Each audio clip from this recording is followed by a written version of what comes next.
Back with another edition of the Kaufman Corner podcast. Down a man, David Lesky from Inside the Crown. He is here, the publisher of Inside the Crown. My name is Soren Petro from Sports Radio 810 WHB, former Royal and host of Breaking the Norm.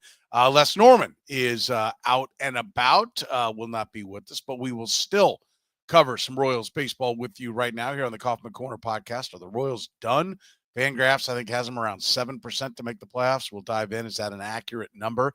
Did the Royals make a mistake in signing Seth Lugo? Last couple starts have not been good. Vinny Pasquantino, how good is he? How valuable is he to this ball club?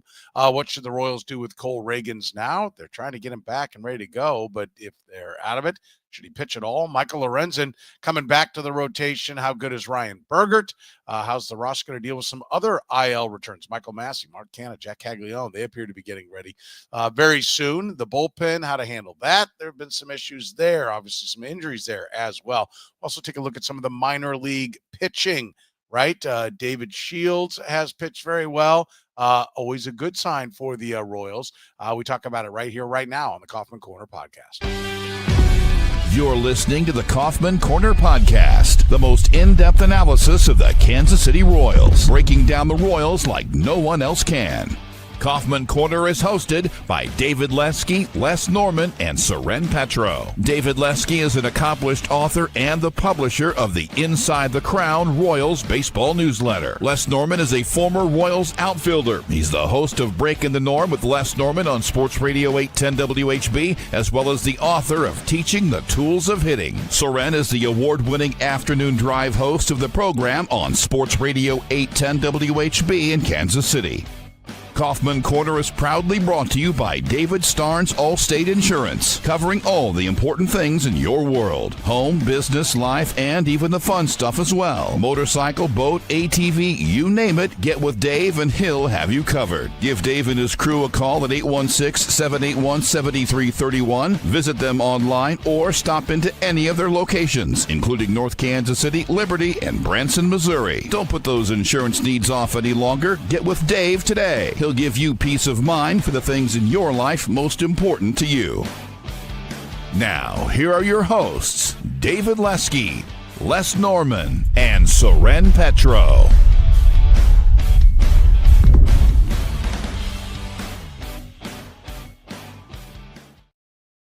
Thank you very much, Curtis. Off and running here on a Thursday. If you're catching us via the podcast, remember you can be a part of the conversation. If you catch us live, we record, we stream live, 8:30 a.m. on Thursdays. Got some people already chatting in the chat room. You can be a part of that conversation here on our podcast if you would like to do so. David, let's dive into the Royals. Let's start first with their playoff chances. I was looking at Fangraphs last night. I'm not sure if they'd baked in the loss to Washington, but they were around 7%. Is that accurate in your mind as to what the numbers are here for the Royals to actually make the playoffs?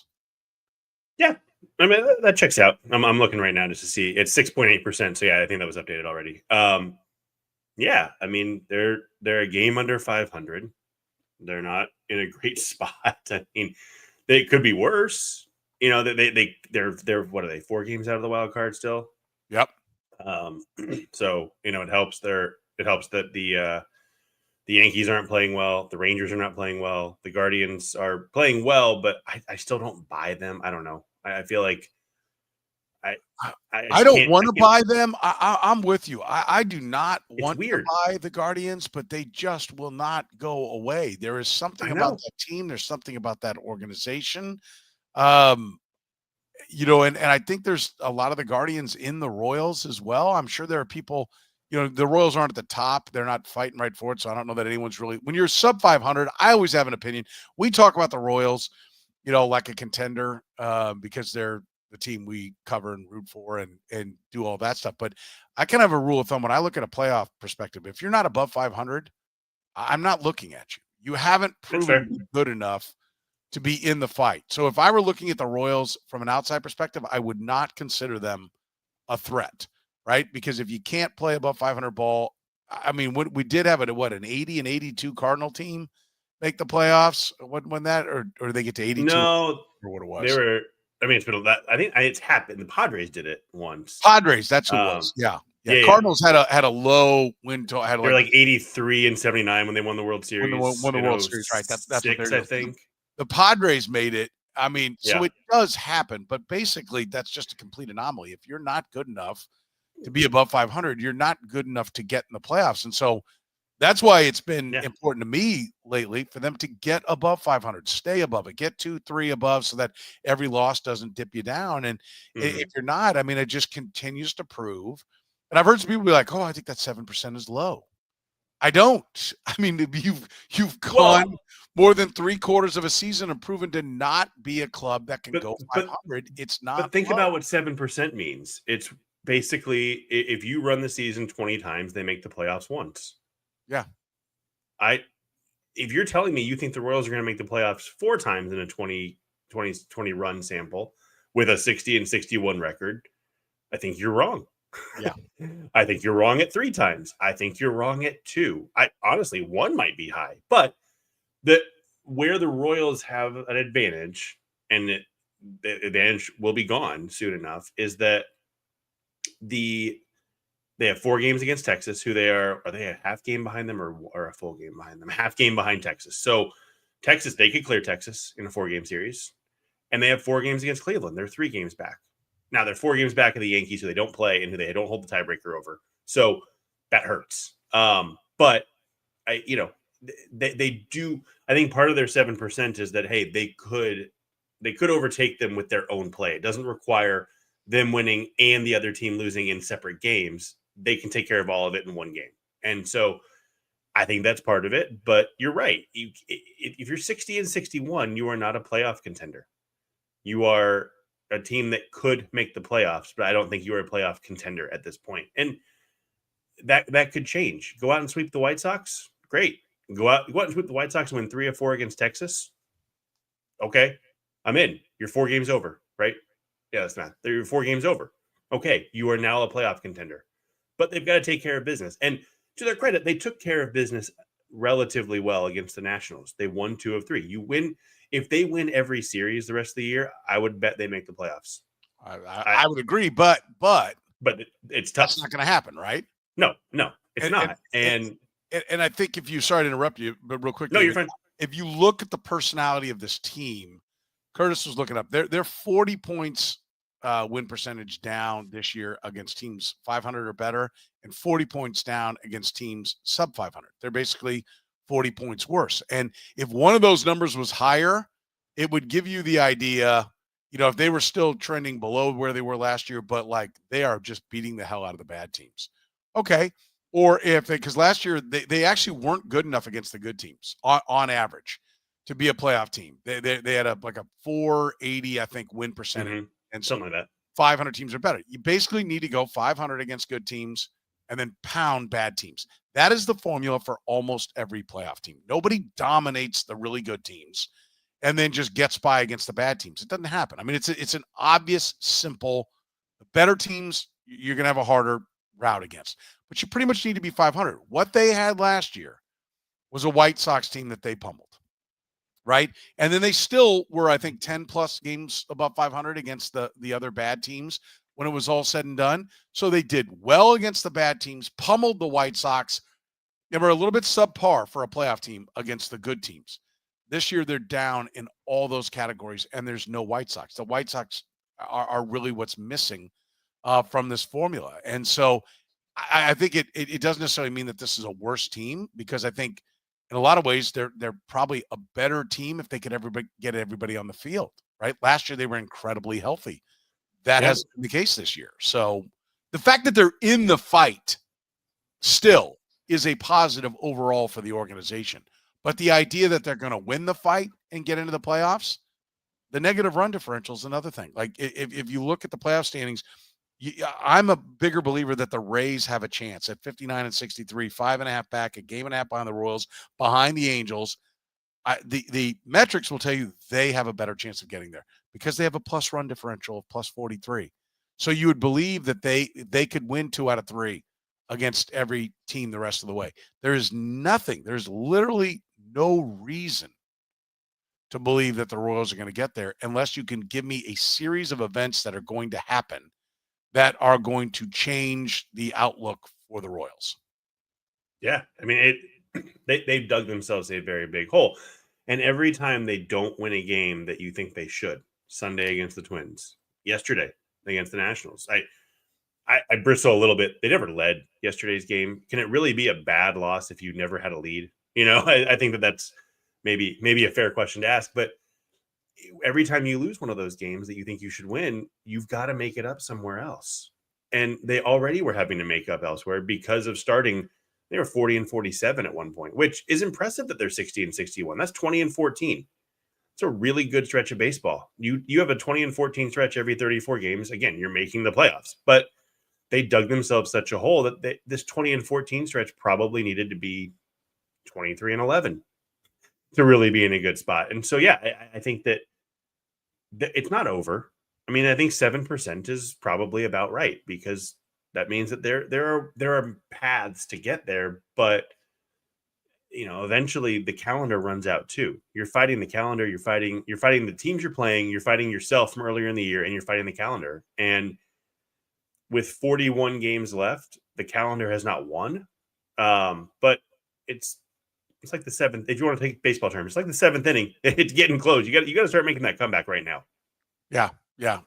So do you think 7 is accurate? 7%? Do you think that's about where it belongs? Or do you think that they've got a shot to do better? Or do you think it's too much?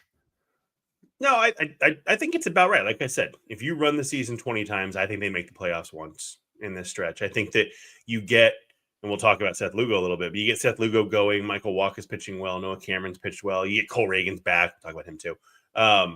You can see the offenses they're hitting. I mean, they never hit in Minnesota, so that's kind of an anomaly for them. I feel like it's weird. I would love to explore why. I don't know, but they've scored 7 or more runs almost as many times since the break as they did before the break. And they've done it as 3 straight games now. They did it. The Curtis's stat that he would put out there when they scored 7 or more, it's no longer relevant. I think they've done enough to put that to bed for the time being. It's a much smaller sample, but it's still a 24 game sample. It's becoming a chunk, but yeah, I think you can see a path. It's just, it wouldn't happen most of the time because they've dug themselves such a big hole. Yeah, I think the path to getting there, Renee asks, is Cags done? Is there a time frame for him? He's headed out on a rehab assignment. In fact, I think he had 4 hits in his first rehab assignment. So the path, I think that's a perfectly timed question, because the path is Michael Lorenzen's coming back this week, so they're going to get a little depth. He's going to replace Bailey Falter in the rotation. Jack Caglione comes back. What you hope is after a minor league rehab assignment, whatever it was, the last piece to get him to figure out big league pitching, maybe it comes together and you get an elite power bat into your lineup. Again, maybe. I'm not telling you this is going to happen. I'm telling you this is the path, I think, to how it would happen. I think it's Caglione coming back, and then I think it's Cole Ragans coming back as well. Yeah. And he comes back and he's healthy, and maybe he needed to sit for a month or 2 before he did. And now he's feeling good, and he comes back and he's throwing BBs. And if you got, and then, and Seth Lugo has to right the ship, right? I mean, that has to happen if they're going to get back into it. I mean, I think that those are the major components of what it's going to take for them to get back into the mix. Is they're going to have to get, they're going to have to basically add 2 elite pieces, and those pieces could be Cole Ragans healthy, and they can be Jack Caglione turning the corner. Right. And they can also claim Tommy Pham again. Yes. He'll be out there. Good point. But do you agree that there's going to have to be some outside force that changes things? You have to, and when teams say this, it makes me like shudder. But you have to basically get trade deadline acquisitions from your organization. And to the Royals' credit, they have that. They have the upside within their organization to essentially make a trade deadline acquisition in late August, early September, which is impossible now with the rules. So most teams can't add a guy who finished 4th in the Cy Young vote last year. The Royals can. Most teams can't add a guy who was a top 10 prospect and hit 1 million home runs in very few games in the minors. The Royals can. And so they have the potential to do things that a lot of teams can't do at this point in the season. But again, like you said, that's the best case scenario. If it works out, great. And maybe that helps them make a run. Maybe they go on not a Brewers run. Nobody's going on a Brewers run except for the Brewers, but maybe they go 41 games. It's not hard to see a team be able to really go crazy for 41 games, 27-14. I'm not predicting it, but would it shock you if those two come back, firing like crazy and they win 27 games? No, I wouldn't shock. I mean, it surprised me. It wouldn't shock me. I think that it's the point is it's possible. Yeah. Likely, no. Possible, yes. Yeah, it's possible, but it's an injection of something that's not there right now. Right. Yeah. Which, again, most teams don't have that possibility, and the Royals do. Yeah. Agreed. We want to get into the Seth Lugo signing. He's had a couple of bad starts, so people are now frustrated about signing Seth Lugo. We'll talk about that next after you hear from our friends at David Starnes Allstate Insurance. David Starnes Allstate Insurance, serving the Kansas City area and all throughout the Midwest. With David Starnes Allstate, it's not just about fender benders. Beyond traditional safeguards, enjoy perks like roadside assistance for unexpected breakdowns, transportation expense coverage when your car is in the shop, auto replacement protection to keep you on the road in style, and much more. You can give Dave and his crew a call at 816-781-7331. Visit them online or stop into any of their locations, including North Kansas City, Liberty, and Branson, Missouri. David Starnes, Allstate Insurance. This episode of Kaufman Corner is brought to you by Frontier Justice, where freedom is a lifestyle grounded in safety, responsibility, and respect. With locations in Lee's Summit, Missouri, Kansas City, Kansas, and Jenks, Oklahoma, Frontier Justice offers firearms retail, a premier indoor shooting range, and training all under one roof. Whether you're new to shooting or a seasoned pro, you'll find expert staff, top-tier gear, and a strong sense of community. Faith, family, freedom. That's what Frontier Justice stands for. Visit frontier-justice.com to learn more. Northland Injury Law, Kansas City's Google 5-star rated personal injury lawyers, serving KC for more than 40 years, voted Kansas City's #1 accident lawyers, helping people with serious injuries from car accidents, work accidents, falls, and other personal injuries. Northland Injury Law doesn't get paid unless they get money for their client. Don't wait, get compensated now. If you have a case, text HURT to 22222. That's HURT to 22222, or call 816-400-HURT. That's 816-400-4878. The choice of a lawyer is an important one and should not be based solely upon advertisements. All right, let's talk a little bit about the Seth Lugo signing. He's had a couple of rough outings. I'm not going to say it's a bad signing, but it does bring back into focus, like, he was kind of the tip of the iceberg. Are we going for it or not? When you see it happen right before the trade deadline, it seems like it was, the trade deadline was the deadline for getting the deal done. I don't think that's a coincidence that it was like, listen, we're either going to get this done and we're going to know you're apart, or we're going to maybe pivot and go the other direction. Is this proof that they maybe should have done the opposite, right? And move Lugo. Can't know unless you know what they could have gotten for him. And that may have been the reason why they went, we're not getting anything worthwhile. We're keeping him. We need pitching next year. Let's go. But your reaction to people being like, well, why'd they sign Lugo? I mean, no, I get it. And from what I've heard, and I think you've heard the same things. I don't think the deals were there, which, maybe should have been included to the Royals. Hey, teams don't want to give up much for him. Maybe we shouldn't sign him. That's a fair question to ask. And I don't know if we can go there just yet. I think the big question with Lugo is he hurt? Because if he's hurt, well, then there's sub questions. What hurts? Is it fixable? Is it an arm injury that you should have known about? And I would assume not, because he was struggling before they signed him. And this started at the break. He went into the All-Star break. His last start before the break was against the Pirates. 2 runs on 4 hits in 6 innings. Start before that against Seattle, 1 run on 6 hit, 5 1/3. Start before that against the Dodgers, no runs on 4 hits, 5 2/3. 1 run, 0 runs, 2 runs. Those are the starts before the break, going back to June. You take away the start after he came off the IL with the finger issue, and he was really good for a month plus. Since the break, He's had an okay start, a good start against the Cubs. He gave up 2 runs in 6 innings, 6 strikeouts, 2 walks. Other than that, I mean, the best start is probably one against Toronto where he went 4 2/3. So it started happening before the signing, which means that if he was hurt, you got to fire your training staff to sign that deal. To say he was hurt, that's a problem. So I don't think that's the case. I think he's just struggling a little bit, which some of the metrics before the break said, hey, he's pitching over his head. We talked about that a little bit. He was pitching more like a 4 ERA guy than a 3, but he had a 3 ERA, all that. I think it's coming back to, the regression's coming a little bit. I think it's probably fair to say he's not going to be that 3 guy moving forward, but I don't think the Royals need him to be necessarily. They are paying him to be that, though. They are paying him, but they're also paying him to be that while they're paying the guy they're paying to be the 1 to be like a 3 or 4. So they might be looking at that as a balance out. Like Cole Ragans isn't making much money. Chris Bubich won't make a ton of money next year. Again, there's some health questions, obviously, but it's a little bit concerning.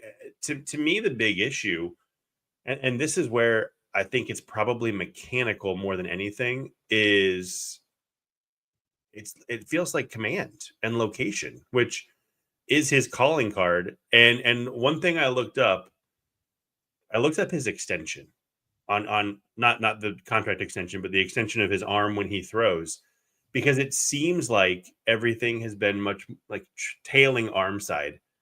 And he's down a little bit on the extension on his throws since the break on almost every single pitch, which would lead the ball to tail arm side. And so that to me is an easy fix. It's not necessarily a quick fix. So like sometimes guys get in a habit and a rut that you can't make that fix. But I'm wondering if it is a mechanical issue that should be able to be fixed by him, Sweeney, and Zach Bove and that whole staff. Yeah. And if it is mechanical, I expect them to fix it, right? Oh, yeah. They've been quickly. very good at that kind of thing. We mentioned Cole Ragans. What do you do with Cole Ragans? Like, are you watching the standings and you prep him to come back? But if they fall to 5 or 6 out, that's it. Like you shut him down and say, we're just going to rest him? Or is it important to get him back and know that he's sound because you've got more invested in him? You don't want to just take the whole offseason, have him come back and like, oh, the shoulder's hurting again. Now we're going to do surgery. Like that happens way too much in baseball where a guy gets shut down 1 year. They're like, okay, that's it. He'll be good at spring training. He comes back and he's not good at spring training. And now you've burnt 6 months, of the, or 5 months of the recovery time on a surgery that certainly in the end seemed inevitable. Yeah. I think you bring him back regardless, assuming he's healthy enough to come back. The question is how you use him. If they can get, so he threw a bullpen. Was that yesterday or Tuesday? It was Tuesday. I think he'll probably throw another one maybe today or tomorrow, maybe Saturday, somewhere in that range. And then I think he'll go on a rehab assignment. And he's not going to need 1 rehab outing. It's going to be 3 or 4, I would say. So that puts him back, without looking at the calendar, September 8th, 10th, somewhere in that range probably. Season ends at 29, so 3 or 4 starts. I think if you are in it when that rehab stint ends, I think you go as you let him decide, let his arm tell you how long he should go, but you pitch him like you would pitch him. If he can go 7, you go 7 with him. If he can go 8, you go 8 with him. Assuming that it's everybody agrees. Obviously don't push him too hard. Right. But if you're out of it at that point, and it's very possible they could be, I think, I don't know when they play Cleveland, but they could, I think by the time he gets back, they could be through with their Cleveland and Texas series, which those are the 2 that you look at and you say, you can make up some ground there yourself. Like we talked about. I think that you probably, maybe he throws 3 innings a start. You get him out there, you let him throw 45 to 50 pitches, although in some Cole Ragans starts, that's 2 innings. But you let him go, like I said, 45, 50 pitches, 3, 4 innings, whatever it is. And you make sure he's healthy, because you're right. And they run that risk with Bubich, because Bubich is, what was he, like 8 weeks behind Cole Ragans on the injury. It seems like a similar injury. The reason he can't come back is the calendar. And theoretically, if you don't pitch Cole Ragans and you don't really know if he's healthy, you could go into spring training and lose both of them for the year. You can't afford to do that. So you've got to pitch him. You've got to let him go. But maybe it's only 3 inning stints. But if they're in it, I think you've got to ride them. Yeah, I think, the key is for this team to stay in the hunt, to give them the incentive to bring him back, right? Yeah. Like that's the key, is they've got to do enough right now. And that loss yesterday, as we record here on Thursday, what was a killer? I mean, because that was your moving up to 3 games back, right? As it turned out, you could have picked up a game right there, and so they didn't do it. And if they fall off, then you lose the incentive to go ahead and bring him back into the mix. So I think that's an important part of the equation for what to do with Ragans. I do agree. I mean, I like hearing you say, no, he's going to come back. You got to come back. I think you do have to find out that he's sound, right? So you want him to actually pitch and get back in there. They're also looking at getting Michael Lorenzen back to the rotation. He's going to go in for Bailey Falter. How much does this boost their chances? It helps. I mean, he didn't pitch well on his rehab assignment, so there is that concern a little bit. But look, he's a professional pitcher, and he's a guy who has given his last start was, I think his last start before he got hurt was the really good one in Arizona. So, I mean, he's a guy who I think he gives you a higher upside than Bailey Falter. The downside is maybe the floor is a little bit higher too. We saw the floor on Bailey Falter in his first start. It certainly helps, and I think it lengthens the bullpen a little bit, because right now they don't really have a long guy out there. They do have Sam Long, but he's not a long guy, and it's, sorry, I couldn't help it. They have a very difficult time piecing together the times they get a short start, which are rare for this team. Even lately, as they've struggled a little bit, they have not been able to let a guy go for 3 innings. So if a guy goes 4 or 5 innings, they need 4 relievers to get through that game. Now, maybe you need 2. He can save a bullpen a little bit out there. So I think having an actual long guy in the bullpen is helpful too. And I think Lorenzen's better than Falter, and I think Falter allows the bullpen to be saved a little bit in games that they need to be used more often. So overall, I think it's a big help, and I think that'll boost the bullpen's production as well. But your season doesn't hinge on Michael Lorenzen. If it does, your season's already over, because Michael Lorenzen's a back of the rotation guy. But I do think it'll help. What does Bailey Falter give him out of the bullpen? Length. The problem with Bailey Falter is I like the acquisition because I like getting the depth, but without options, he's not really a reliever. He's a guy that he might give up 2 or 3 runs in an inning. We saw it the other day. He gave up 2 in the first and ended up going 4 innings, and that was that. But he's a guy who you can get 3, 4, 5 innings if you need out of the bullpen. Maybe the stuff plays up. Maybe you start to see a little more whiff on the slider or something. I don't know. But Bailey Falter's value is as a guy who gives you 5 or 6 every 5th day. So to go in the bullpen is not a great fit. But again, I think it does help you get the length out of the bullpen. Yeah, I think he does bring, they don't really have a true long guy, like you said. Right, exactly. And so it gives them that guy. They still, I don't know, everybody pitches on just kind of a regular rotation as it is right now. I don't know that the old school long guy, swing guy even exists anymore. Like, can you think of one in baseball? And this is damning to him. Everybody seems to be going for max effort, blow guys away type relievers. There's no, the old school, like what Chris Young was for the Royals. Yeah. Swing guy doesn't seem to exist in any bullpens now. I mean, Ryan Yarborough's been still out there. I think he's hurt right now, but I just pulled up the relievers list of innings pitched, and Mike Vassell for the White Sox has 67 1/3 in 30 games. Always good when you lead with a White Sox. You're exactly. As the reason for why this could work.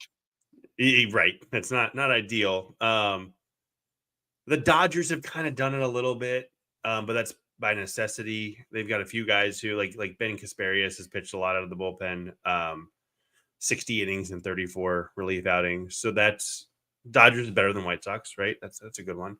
Tyler Alexander is a guy. He's kind of that guy who's been around on 8 different teams who's done it. So there are a couple, and they're almost all. I feel like they're almost all lefties. They're almost all crafty lefties, which tells you something. But it's so yeah, they're out there. You're right. They're not out there very much. You don't have, like you said, the Chris Young guy.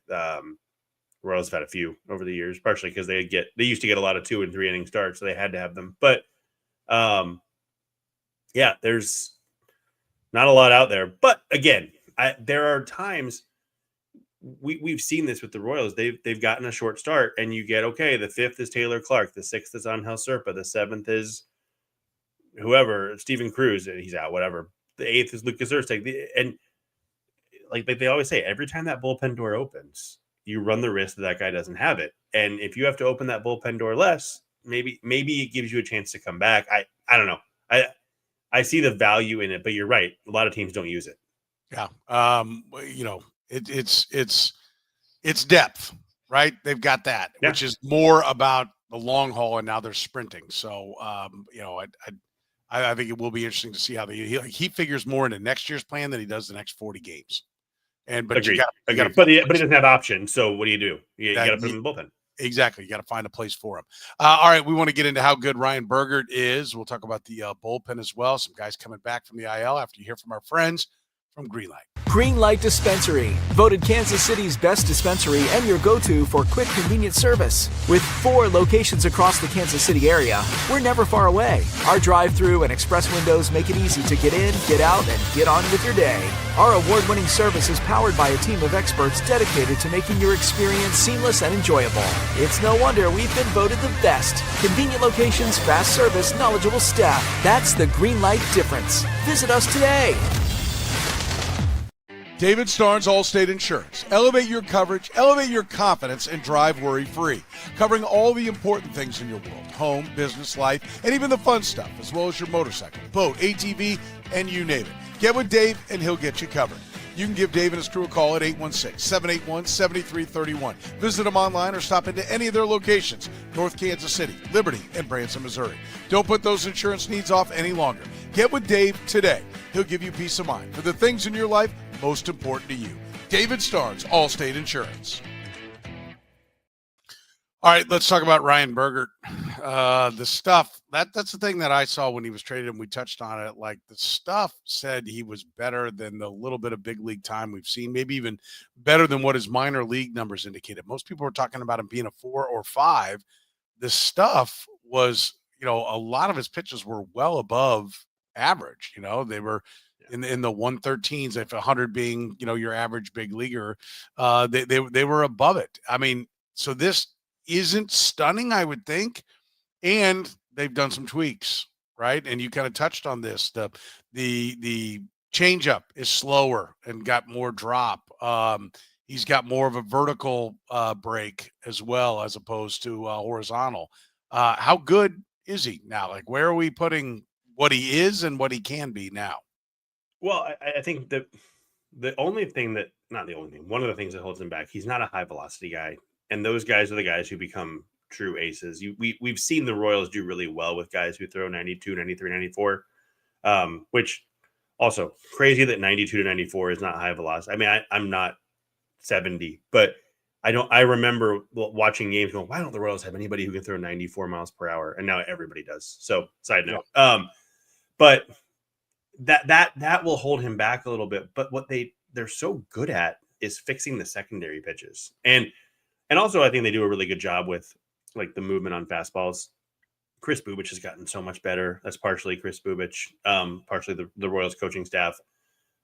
A lot of these guys seem to do more with less on their fastball than some other teams are able to do. So that's a big plus.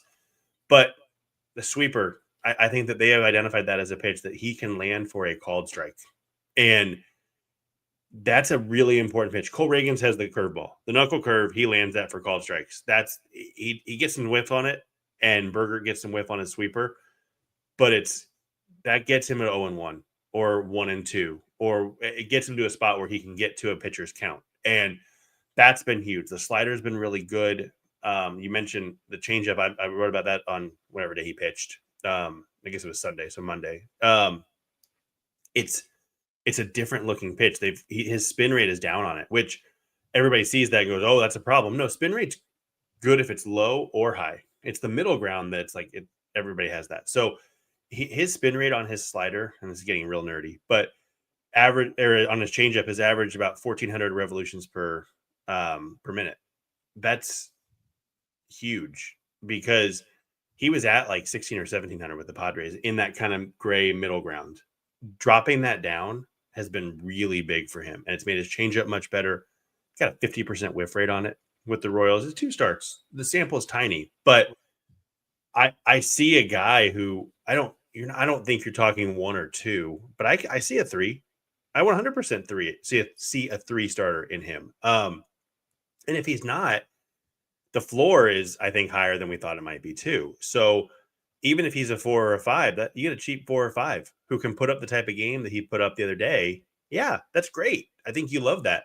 I'm a little bit concerned that the Royals seem to play their worst games behind him. In his 2 starts, those have been 2 of the worst games they played defensively. The one against the Red Sox, one against the Twins. I don't think it's him, but every pitcher that you get the one guy who doesn't get run support, the one guy who gets terrible play behind him, and then 3 guys who get normal play in the rotation. Bergert's getting some terrible play behind him. So for what that's worth, keep an eye on that. But I love what they've done with the pitch mix, backing off the fastball, adding the sweeper. Ruben Diablo is really good in San Diego, so I don't think they were doing anything wrong with him. But the Royals, they know what they're doing when they get a pitcher, and that's really encouraging. Yeah, we'll get to the minor league guys here in a second, but it gives you confidence, right? That this organization has now gone in 2 of the last 3 years and been able to acquire a frontline starting pitcher. Like that enables you to make the Brady Singer trade. It enables you to move other starting pitching if you can identify guys that can come in and be a starter for you right now. And that is huge. The big picture on this is giant. The ability to identify, acquire, and then further develop starting pitching is the key to success in a small market. And they're demonstrating it right now. And Ryan Bergert, like you said, very small sample size. But to this point, he is a banner, yet another banner for the fact that they can do that. So it's important. We talked about some of the injuries earlier. What about some of the guys coming back? Michael Massey, Mark Canha, Jack Caglione out on a rehab assignment. Like, what does this mean for this team, and how are all these pieces going to fit back together? Like, who's going to be the odd man out? How do they make this work? Well, so with Massey, it's interesting because this is his 3rd time on a rehab stint. First time he got hit by a pitch and was pulled off it for like 10 days, maybe a little bit longer. Second time, his back flared up, and now he's back on a 3rd rehab assignment. I'll be curious to see if he gets pulled back again. This might be we're keeping you in the minors all year situation, but we're not optioning you. I don't know. What's his name with the Mets got fired for it. The one who was also the Angels GM. Anyway, whoever it was, he got banned, suspended for a year for faking injuries. So I don't think they're faking anything, to be clear. But I wonder if Massey does come back. But I think you look at Canha and Massey's played a lot of left field on his rehab assignments. Who's the odd man out? Sean Rave. I mean, he hasn't hit. He had that stretch for 4 games after the break, but he hasn't hit, and he's made some bonehead plays defensively. It's not been a great showing for Rave, and I think we've said this before. He's kind of shown why they didn't call him up last year and why they waited until late May to call him up this year when they were getting literally nothing from their outfielders. So I think he's an easy move. My guess, I don't know. Do you think Canha gets DFA'd? That's my assumption. That's where I was going to go. If all of them come back, right? That's where it's like it can't possibly fit. And but they have Canha. They got Randall Grichuk. Well, and yes, and so I think that's the easy one. But even, Massey or Caglione is John Rave. Then what's the next move? Like Canha DFA, I think, is probably your route. But if you get Massey and Caglione back, okay, Rave goes down. You Maybe mentioned Lofton. Is that the right move though for a bench that you've been talking about? You needed Grichuk to give the other side of platoon out there. Like, do you really drop one of your right-handed bats to add 2 more left-handed bats to this equation? No, I mean, they might do it. They might do it because, David, I think they view Michael Massey as more than he really is. Mm-hmm. Right? Like at some point, they have to go, he's a platoon guy. Yeah. Right? Even though he has some, my recollection is, I haven't looked at it recently, but he has kind of some funky splits, if I'm not mistaken. I think he really improved against lefties last year. Okay. But, at some point, he's got to stay healthy. Right? Right. And He's got to play a full season. We know Jack Caglianone's going to be welcome back with open arms, unless they think he needs just more time in the minor leagues. Then maybe they leave him down. But and he's already lost his rookie status, right? So that's out. So there's no incentive to do that. You're going to do what's best for the ball club to win right now. And I think the problem though with Massey is like we're this far down the road with Massey, and I still don't think that he's an everyday guy. Yeah, I agreed. I'm looking at the roster right now, and so here's where the issue comes in. If you send out, so if Massey and Caglione both come back, you've got to send out two guys, obviously.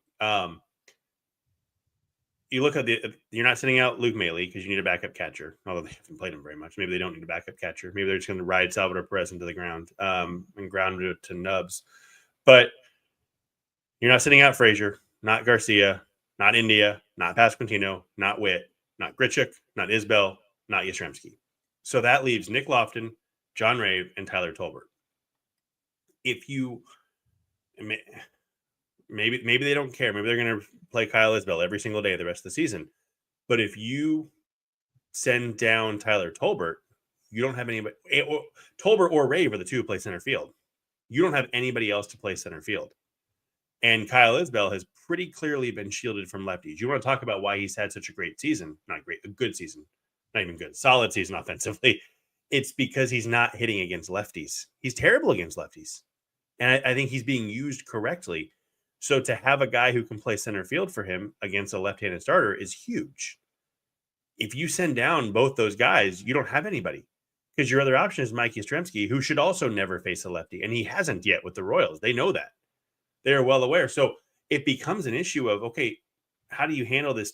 What do you do in center field if you send out those guys? So I think if it's between Lofton and Tolbert, Lofton might make more sense because you need that guy who can play center against a lefty. And I don't know. We're going on the third, fourth year in a row. The roster doesn't quite fit together, and it's still a problem. They need a guy. If they don't think Isbell can hit lefties, they need a guy who can hit lefties in center field. As simple as that. Well, and let me say this. This is not a good problem to have. Okay? No. We hear that phrase. So, we got too many guys. That's a good problem to have. You're still trying to solve the issue, right? Yeah. Like you did go out and get two part-time players to try to solve one of your outfield spots. This is not a good problem to have. These are guys, none of these guys that we're talking about have proven that you can just put their name down in the lineup and go. And so I do want to be clear. It's something they got to work through, but it is not a good problem to have. That I don't want to hear that kind of stuff. But because I would bet next year, not known commodities. No, absolutely not. I would be shocked next year if they don't go into the season with a right-handed center fielder. Not a guy they necessarily have to have every day, but I think that you're seeing right now, okay, Kyle Isbell can't play against lefties.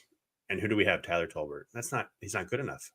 I mean, maybe they thought it was Michael Garcia, but then he was too good to be a utility guy. So it became it. You're right. It's a bad problem to have because it's not like they're getting back great players. I mean, Caglione could be, but they're figuring out mediocre with mediocre, and that's not a great spot to be. It's not the worst thing in the world to have multiple guys who you like, but it's not a good problem. You're right. Carlos Estevez was a problem yesterday. I mean, he continues to be a guy that needs 2 or 3 run lead to get a save. In this case, it was not a save situation. He's 30 of 36, which is not good enough really to say he's our closer. He's elite, right? So there's that part of the equation. Yesterday it was a tie game. He gets the loss. It was looking like I was about ready to suggest that Hunter Harvey be the closer. Carlos Estevez, your 7th or 8th inning guy, and Lucas Erceg, if you want to still have him be your heart of the lineup guy, okay, they seem to be married to that. I'm not sure that or maybe Honey Harvey was trending towards being the Lucas Erceg guy. And maybe Erceg could become the ninth inning guy and Estevez could go in front of that combination.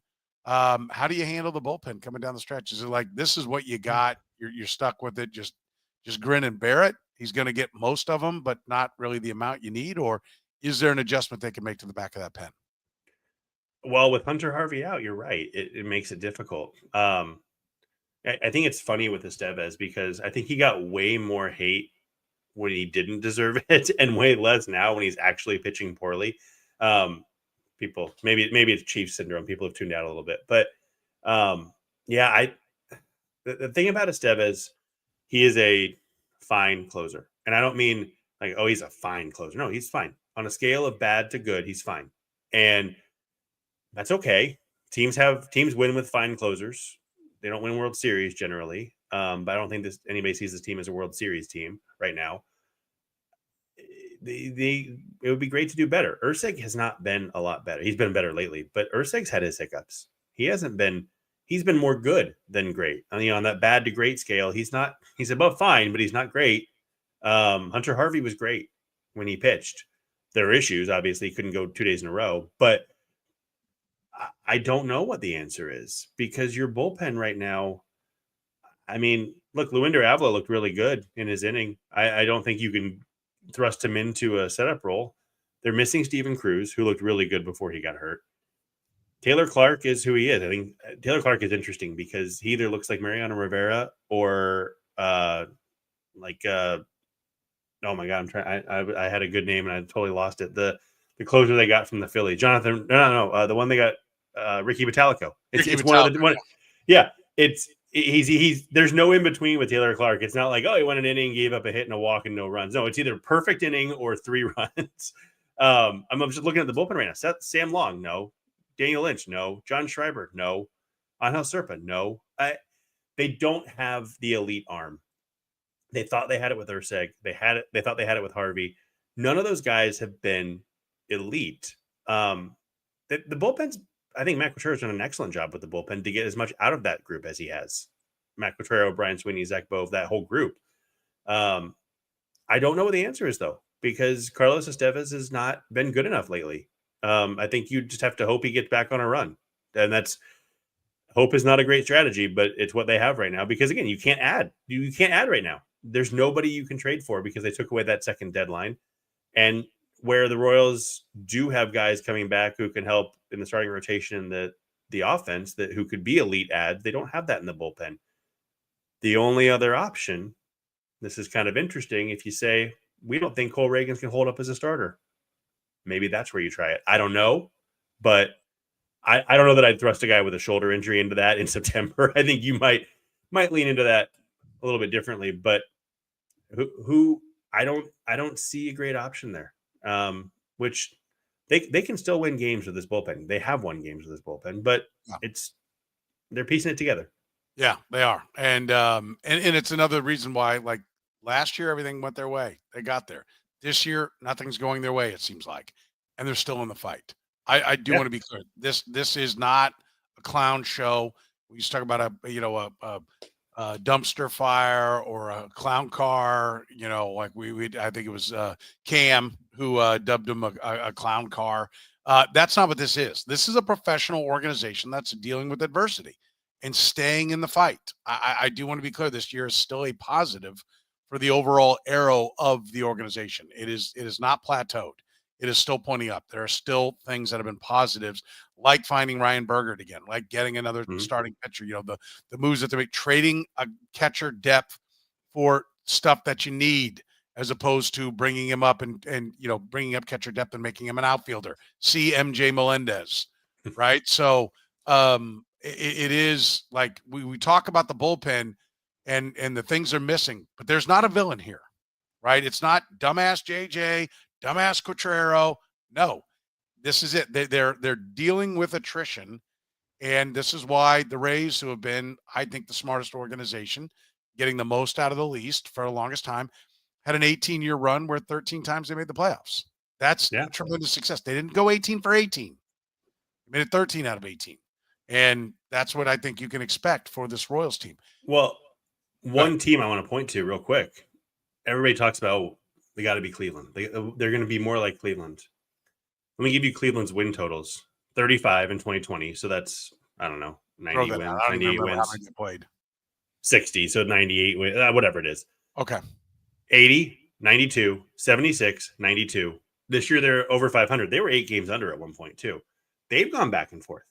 That is the organization that a lot of people say, the Rays, the Guardians, the Brewers. Those are the 3 that people point to for a small market, mid-market, whatever you want to call it. You're right. The Rays, 13 of 18. It's great, not perfect. The Guardians have gone literally over, under. Like they every other year, they're under 500. They're in it. And I think that, yes, it would be amazing to be able to say every single year the Royals are going to make the playoffs without a doubt. No questions asked. It's not the reality. It's just not going to happen. They will go on a run.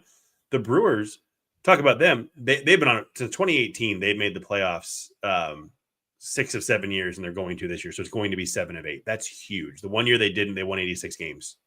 Of course, the one year they did it under 500. That was the 2020 season. So who cares? That doesn't count. But they went from 2012 to 2017, didn't make the playoffs. There is baseball's got a problem in that regard, but it's the challenge there everybody's facing. They have to deal with it. To be 60 and 61 and be complaining and rightfully complaining about things, I think is huge for the organization. I think it's massive that the organization has gotten to this point where 60 and 61 isn't seen as good enough. Yeah. Because 3 years ago, we would be doing, we'd fall on the floor, but we'd be pretending to do backflips if they were 60 and 61. So I think it's huge. The organization has gotten to the point that this isn't good enough. Yeah, on the radio show, I took many a call. I just want to see a 500 baseball team. That's okay. Well, you're seeing it, and if that's the down years, you're embracing it. You need to be embracing it for sure. Let's look to the future. The minor league pitching. I know you're big on this. David Shields is one of the names, but there's more than just David Shields down in the minors. How bullish are you on at least what we go down to A ball is coming as far as help for the pitching staff in the future?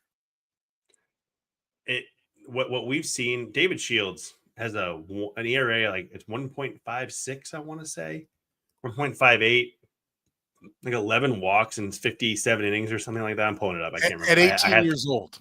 At 18 years old. Yeah. Yes, he's incredible. 1.56 ERA, 67 strikeouts, 11 walks, 44 hits, and 57 and 2/3 innings. That's incredible. But it's not just him. They just brought up Kendry Chorrio. You're going to start hearing about him. Kendry Chorrio is a Latin pitcher they signed. I can't remember what country he's from. Sorry. But he has come up to low A, and he had a rough second outing. But I mean, he's number one prospect type stuff. Truly, he's top 100, number one prospect in the organization. That sort of upside for him. He's really, really interesting. I think that you see this starting to build, and I talked about it on Monday on your show. Ben Kudina is a guy, and I don't have more details than what I said, so I'll just repeat real quickly. Guy saw him in April or early May, and then a couple weeks ago, and said totally different pitcher. Mechanics are better, command's better, location's better, velocity's better, fastball looks better, everything looks better. He said if you put him in a big league rotation right now, he puts up a 5 ERA, which 3 months ago was a 10 ERA.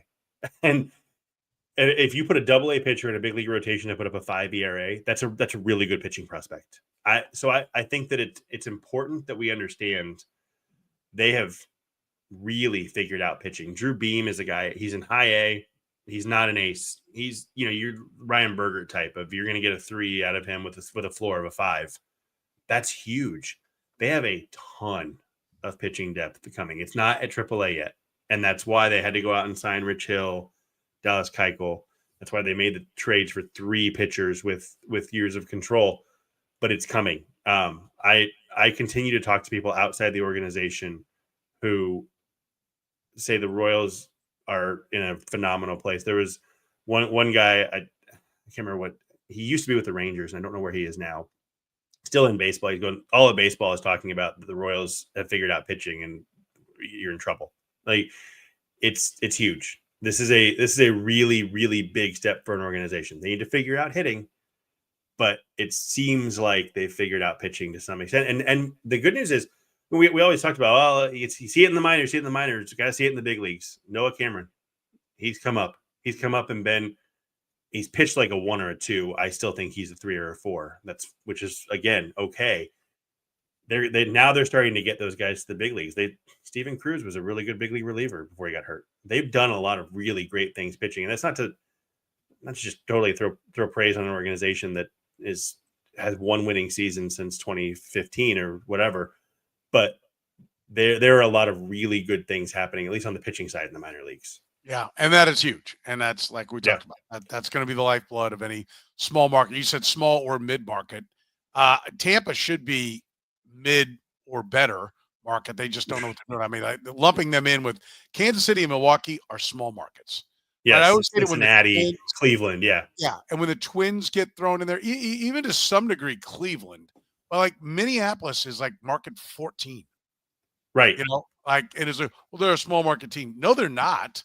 I mean, No. they may not be maximizing what their market can do, but they're not a small market. Let's leave the small market talk for the teams that are really small markets. The Royals are a small market team. And the key to success for the Cleveland Tampa's number 11. Yeah. That's crazy. I thought they were a little bit lower than that. Wow. Because it's Tampa, St. Pete, and it's like all up and down. Their television market, their metro areas, basically that whole coast of Florida is populated. And so there's no excuse for them being down revenue-wise where they are. If they would build a real stadium and market and, do the things they need to do, there's no reason that Tampa isn't supporting a $200+ million payroll. None. There's no reason for it. So, they've done more with less. Congratulations, kudos, but it should be unnecessary. Maybe it's small revenue, not small market, they should say. Yeah. I mean, and even that. Maybe that's the way to put it. That is just admitting you suck. Yeah, no, for sure. The rest of your organization sucks. That's the bottom line. White Sox are next. I think they've got to sweep the White Sox. Yeah. I say that like I still think there's a shot. I don't. June 15th, I declared them done. I don't think they're good enough. I don't think they're going to get Cole Ragans back soon enough. I don't think Jack Caglione is going to be ready to tear the cover off the ball. The things I think they need to do to make a playoff team, I don't think are going to happen again. No villain in that. This is just a year that it's not going to quite work. But I do think if you want me to say what do they need to do, they have to sweep the White Sox. They got to sweep the White Sox. You got to plan on at least 5 out of 6 finishing the year with the Angels and A's. You're going to have to sweep the White Sox again when you get them in I don't know, it's 2 weeks or something when that series rolls back around. Mm-hmm. This is their path to get there. Because they're just not good enough to go. They're going to take 2 out of 3 from Seattle, 2 out of 3 from Toronto. Those aren't going to happen. You agree that this is a must sweep series against the White Sox? Mostly. So I look at it a little bit differently. They've got to go 5-1 against the White Sox in their 6 games. Okay. So yes, that kicks the can a little bit because if they win 2 of 3, they could still sweep. I think you got to go 5-1 against the White Sox. You got to go 5-1 that last week. That's 10-2. You've got to win 2 out of 3 from the Angels. That's 12-3. You got to win 2 out of 3 from the Twins. That's 14-4. You need 11 more wins, and 11 more wins in what are we looking at? 23 games. You got to go 11-12 the rest of the way. So I don't think you have to sweep this series, but again, every time if you need to go 5-1 against a team, and if you don't sweep this series, that means you've got to sweep the next one, and you just make it more difficult for yourself on the road. I think this is as close to needing a sweep as I think is generally possible this time of year. But boy, if they don't, they've got to win 3 out of 4 from Texas, maybe even sweep 4. It's just really they're at everything. They're running out of games. Yes, they're running out of games, and mathematically, it's possible. You look at the team, you look at the players on the team, it's possible. But yeah, they've got to finish this homestand. Let me put it a different way. They've got to finish this homestand 5-2. Yeah, the Angels are now a game behind them. Right. Although a team that we're talking about, you need to house that team because that team's quit. They're now a game behind you. And you're not, when you started this, when you got to the deadline, it's like, okay, here we go. Okay, well, they gotta pass 3 teams and make up, 3.5 games, I think it was, or 4 games, or whatever it was at that time. I think it was 4. It hasn't changed. You're not getting anywhere. You're treading water. You have to start making progress. You can't sit here at 4 back and then in the last week move by 3 teams. It won't happen. They have what do they have? 7 weeks left? 8, whatever it is. If they need to make up at least clearly they have to make up at least 4 games or 5. They have to make up 5 games on the Yankees because they have to win. They have to be a game ahead of them. So you basically have to make up a game a week. It's doable. It's doable. I'm with you. I don't think it'll happen, but it's possible. And that's you can support me. Yeah, exactly. I mean, like it is nice to still have something to root for, right? That's where we are, and we need to enjoy that. And maybe this will be the Cinderella ending, and they will get there. I wouldn't bet on it, but I will certainly root for it and hope for it. Right? That's where we sit right now. You can support the Kaufman Corner podcast by supporting our great sponsors like David Starnes Allstate Insurance, Kansas City's best, not just about fender benders. They got you covered. Auto, home, all of it. David Starnes Allstate Insurance. Call them at 816-781-7331. Our friends at Northland Injury Law, Kansas City's Google 5-star rated personal injury lawyers. If you've been hurt in an accident, text HURT to 22222 or call 816-400 HURT for 40 years. Kansas City's best, voted KC's #1 accident lawyers. Our friends at Frontier Justice, whether you're new to shooting or a seasoned pro, you'll find expert staff, top-tier gear, and a strong sense of community at Frontier Justice. Visit frontier-justice.com for more information. And, of course, our friends at Greenlight Dispensary. 15 locations in Missouri, more on the way. Greenlight, your go-to for all your cannabis needs. Tell them you heard about it right here on the Kaufman Corner podcast. For our buddy Les Norman, who is out today, for David Lesky, I'm Soren Petro saying thank you very much for joining us here on the Kaufman Corner podcast.